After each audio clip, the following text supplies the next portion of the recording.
Niels Kauffenborough. Over here on this busy street, across these bushes, it is an extraordinary ecosystem. We will get across this bamboo area.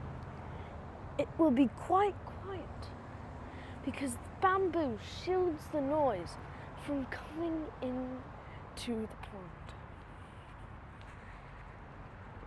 Now in there, it could be a popular resting spot for squirrels because it is a very dark and safe place.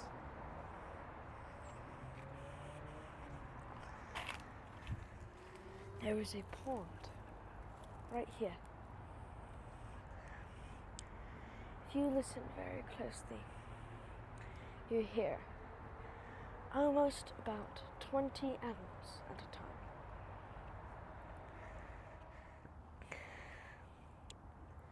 This pond has so many species of animal living inside of it. A lot of those are insects, but the actual animals, 90% of the animals that you can hear are birds. What kind of birds?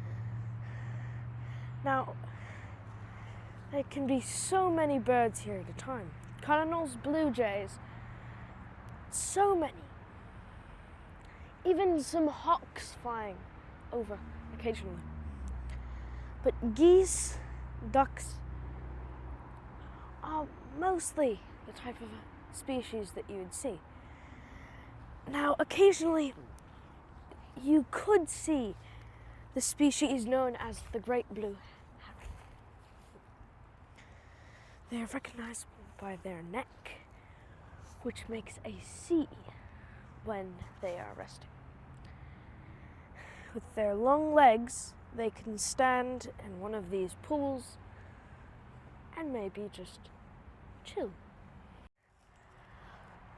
There are so many animals that live inside this forest. Now, the animals that live here are animals such as foxes, raccoons, white-tailed deer, and occasionally some bears in the summer. Now, as you look over here at this perfect drinking spot, you may wonder, what could have cut down this tree? There is something that you may not see inside this pond when you are all over there on that path. Behind me is a beaver lodge. The beavers at night will come out and cut down trees all over here to try and build their lodge and make it more secure. Now, these beavers don't have dams because they don't need to create the habitat they need. The habitat that they need is an open water space where they can get to the middle of the pond to be safe from predators. The reason why they go in water is so they can be safe from predators.